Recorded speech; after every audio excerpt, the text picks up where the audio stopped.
Bonjour à tous, c'est Arnaud.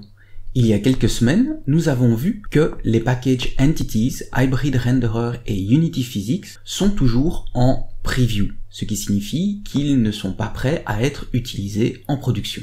Mais ce n'est pas le cas pour les packages Jobs et le Job System, qui sont eux en production et nous pouvons dès maintenant les utiliser pour tirer parti du multithreading et gagner un temps précieux lors de calculs compliqués.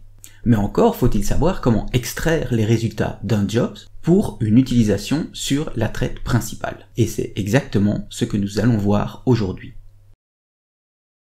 Il n'existe qu'une seule façon de sortir le résultat d'un job, et c'est au moyen d'un native array. Les native arrays sont l'équivalent d'un array, mais pour le job system. Même si le résultat de votre job est unique, il doit tout de même être contenu dans un native array de longueur 1. Il suffira ensuite de lire l'unique entrée de ce native array pour récupérer le résultat. Pour illustrer ce concept et extraire d'un job son résultat pour l'utiliser sur la thread principale, nous allons demander au job system de déterminer les arêtes verticales de ce cube et de nous rendre ces valeurs sur la thread principale afin de les mettre en évidence grâce à un line renderer. Allez, c'est parti.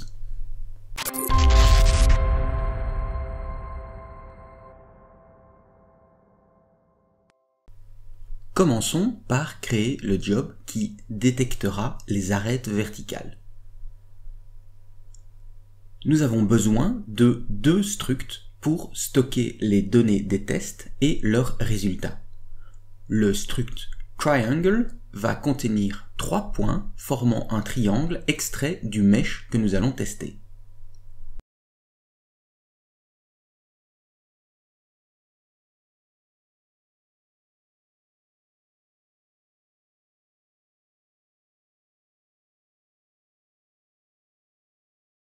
Le struct edge highlight va contenir les coordonnées des arêtes à mettre en évidence.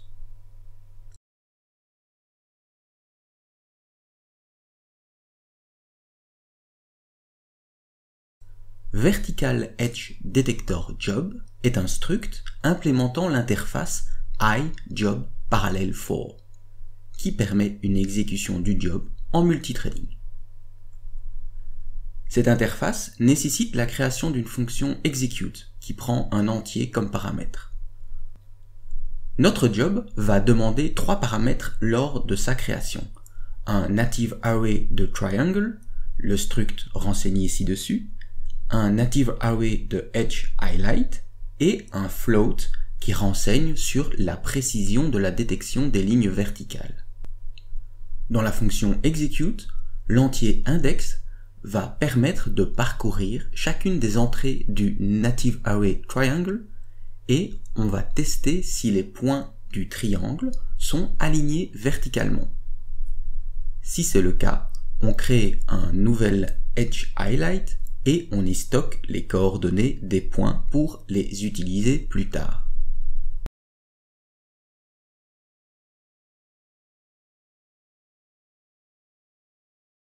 La fonction Are those vertices vertically aligned prend comme paramètre 2 points et renvoie un booléen si ces points sont alignés. Pour vérifier cela, on prend les coordonnées horizontales des 2 points testés et on vérifie si la distance qui les sépare est inférieure à une certaine limite. Si oui, ces points sont alignés verticalement. Il nous reste ensuite à tester chacun des côtés du triangle.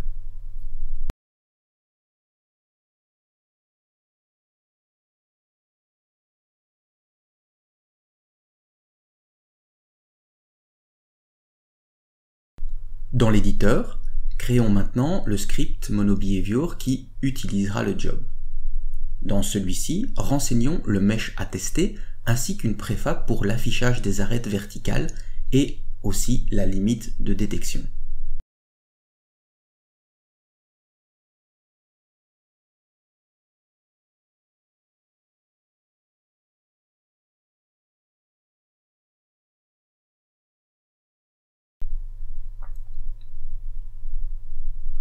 Créons une liste de GameObject pour garder une référence vers les arêtes verticales.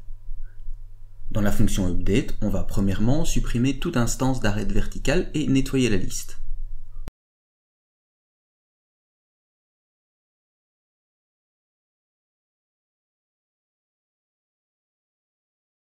On va ensuite extraire les vertices et les index de triangle du mesh à tester.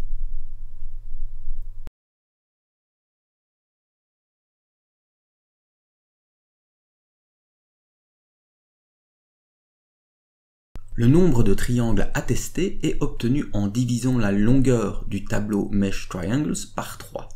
Ce nombre nous permet ensuite de créer deux native arrays, un contenant des structs triangle et un autre pour les résultats.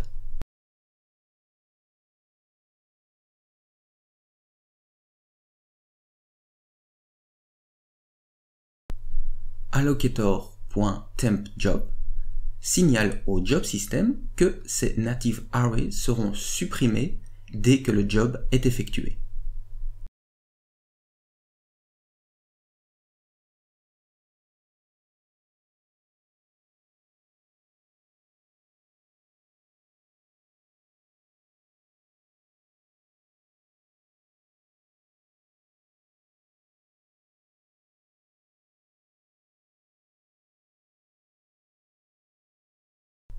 Il nous reste ensuite à parcourir 3 par 3 le contenu du tableau Mesh Triangles pour en extraire les coordonnées de chaque sommet des triangles et les stocker dans le Native Array Job Triangles.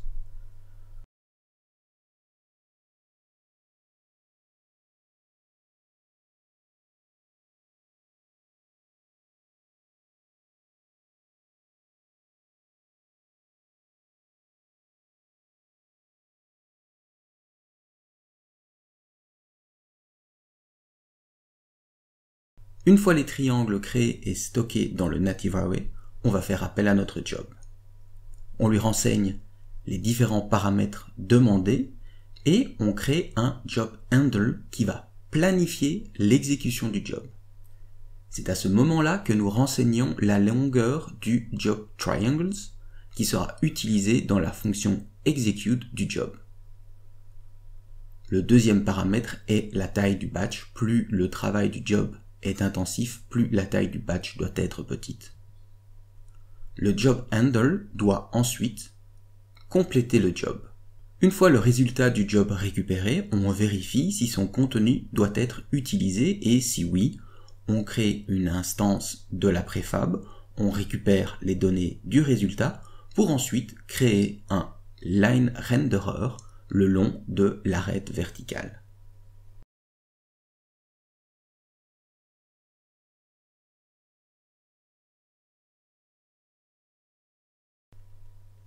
Il ne faut surtout pas oublier, une fois le job terminé et le résultat utilisé, de supprimer les native arrays en exécutant la fonction dispose. Dans Unity, créons un nouvel objet et ajoutons-lui le script. Renseignons notre cube comme mesh à tester, ainsi qu'une préfab contenant un line renderer.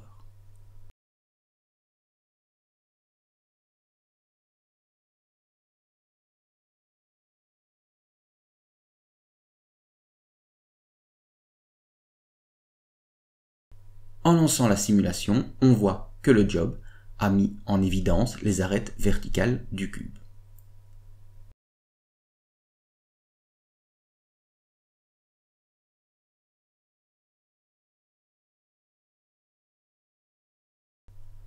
Pour rendre notre code encore plus performant, et si le mesh ne change pas de forme au cours du temps, on peut déplacer cette partie du code dans la fonction start.